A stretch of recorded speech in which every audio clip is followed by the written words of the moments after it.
কাশ্মীর আরাগাম এলাকায় জঙ্গি গতিবিধির ইনফরমেশন পেয়ে গেছিল সেনারা। গোয়েন্দা ইনপুট ছিল আরাগাম এলাকা থেকে জঙ্গিরা পুরো অপারেট করছে এবং তারা কোনো বড়সড় জঙ্গি হামলার প্ল্যান বানাচ্ছে। সেনাদের কাছে বেশ কয়েকদিন ধরে সেই ইনফরমেশন ছিল। হাতে কয়েকদিন সময় নিয়ে সেনা বড়সড় অ্যাকশনের প্ল্যান বানাচ্ছিল।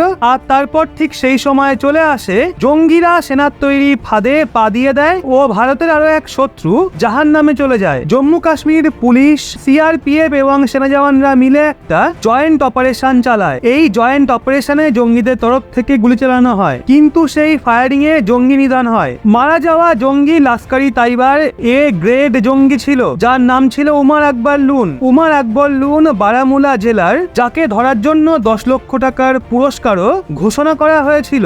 এবং কোনো এ গ্রেডের জঙ্গি মারা যাওয়া সুরক্ষা কর্মীদের জন্য বিশাল সফলতার ব্যাপার, কেননা এই ধরনের জঙ্গিরা বিভিন্ন টেররিস্ট অ্যাক্টিভিটিস যেমন জঙ্গি রিকোয়ারমেন্ট, ওজিডব্লিউ নেটওয়ার্ক চালনা এবং ইল্লিগাল কিলিংস এর সাথে যুক্ত থাকে। প্রতিরক্ষা কর্মীরা ভালো মতো সার্চ অপারেশন চালাচ্ছিল। জঙ্গিরা যাতে পালাতে না পারে তার জন্য সারা রাত কড়া পাহারা দেওয়া হয়। তাই সকাল হতে যখন অপারেশন শুরু হয় তখন জঙ্গিদের একদম ঘাড় মোটকে ধরা হয়। আর ওই সময়ে জম্মু কাশ্মীর সহ সারা ভারতে একজন শত্রু মারা যায়। মারা যাওয়া জঙ্গি উমার আকবর লুন দীর্ঘ সময় ধরেই এই চেষ্টায় ছিল যাতে সে বড়সড় ষড়যন্ত্র করতে পারে। সব থেকে বড় কথা, ওই জঙ্গি এ গ্রেডের জঙ্গি ছিল। এ গ্রেড ক্যাটাগরির জঙ্গির উপস্থিতি মানেই বড় কোনো জঙ্গি হামলায় সরাসরি বড় ভূমিকা পালন করা। এতে জঙ্গি রিকোয়ারমেন্ট প্রসেস থেকে শুরু করে হাতিয়ার এখানে ওখানে পাচার করা এবং বড়সড় ষড়যন্ত্র শামিল থাকে। কিন্তু এখন ভারতীয় প্রতিরক্ষা বাহিনী পুরো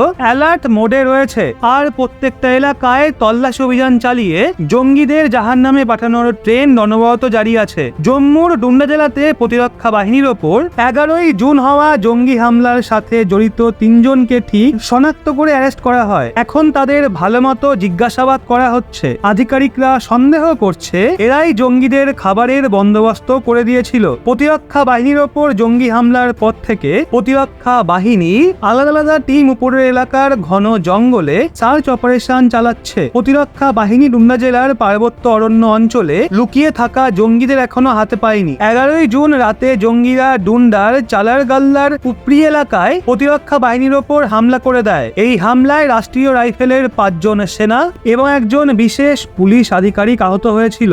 এরপর গোটা এলাকা জুড়ে তল্লাশি অভিযান শুরু করে দেওয়া হয়। রিয়াসি ও কাটুয়ার পর জম্মু এলাকায় 3 দিনে এটা তৃতীয় বড় জঙ্গি হামলা ছিল। বুধবার সন্ধ্যায় জেলার গান্ডো এলাকার কোটাটাপ গায়ে একটা তল্লাশি দলের ওপর জঙ্গিদের দ্বারা ফায়ারিং এ একজন পুলিশ কর্মী আহত হয়েছিল। প্রতিরক্ষা কর্মীরা ডোন্ডার জাই এলাকার 3 জনকে অ্যারেস্ট করে। প্রতিরক্ষা বাহিনী বলে এই 3 জনের মধ্যে একজন দম্পতি এবং একজন কিশোর সামিল রয়েছে, যাদের ওপর জঙ্গিদের খাবারের বন্দোবস্ত করানো ও প্রতিরক্ষা বাহিনী তাদের গতিবিধি রিপোর্ট করতে ব্যর্থ হওয়ার সূত্র বলে ওই 3 জন ব্যক্তিকে জিজ্ঞাসাবাদ করা হচ্ছে। এর আগে বৃহস্পতিবার পুলিশ বলেছিল জম্মু কাশ্মীরের রিয়াসি জেলাতে তীর্থ যাত্রীদের নিয়ে যাওয়া বাসে সদ্যই হওয়া জঙ্গি হামলা তদন্তের সঙ্গে জড়িত 50 জনকে হেফাজতে নেওয়া হয়। তো ওদিকে কাল জম্মু কাশ্মীরের পুঞ্চ জেলায় প্রতিরক্ষা বাহিনীর জওয়ান এবং জঙ্গিদের মাঝে গুলিগালা চলেছিল। বলা হচ্ছে ওই এলাকায় পেট্রোলিং করা টিমের ওপর জঙ্গিরা ফায়ারিং করে। পেট্রোলিং টিমের ওপর ফায়ারিং এর ইনফরমেশন আসতেই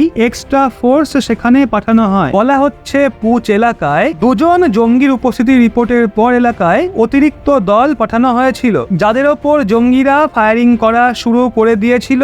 সূত্র বলে জম্মু কাশ্মীর পুলিশের স্পেশাল অপারেশন গ্রুপ মানে এসওজির টিমের ওপর ঘন জঙ্গল এলাকায় ফায়ারিং করা হয়। এরপর প্রতিরক্ষা বাহিনী জঙ্গিদের খোঁজার জন্য নিজের অপারেশনের গতি বাড়িয়ে দেয়। 9ই জুনের পর জম্মু কাশ্মীরে এটা 6 নম্বর জঙ্গি ঘটনা। 9ই জুন জঙ্গিরা তীর্থযাত্রীদের বাসে হামলা করে দিয়েছিল, যেখানে বেশ কিছু মানুষের মৃত্যু হয় এবং অনেকে আহত হয়। এখন যা কিছুই হয়ে যাক, দেখার বিষয় এটাই কত তাড়াতাড়ি জম্মু কাশ্মীর থেকে জঙ্গিদের পুরোপুরি সাফ করে দেওয়া যায়। ভারতীয় সেনাবাহিনীর মনোবল বাড়াতে অবশ্যই কমেন্টে লিখবেন জয় হিন্দ। ভরসা রাখুন ভারতীয় সেনার ওপর। ভিডিওটা অবশ্যই আরো মানুষকে শেয়ার করুন, যাতে তাদের সবার কমেন্টের ঝড় উই বিলিভ আওয়ার কান্ট্রি রূপে জম্মু কাশ্মীর অবধি পৌঁছে যায় আর জঙ্গিদের ভয়ে ড্যাশ ফেটে যায়।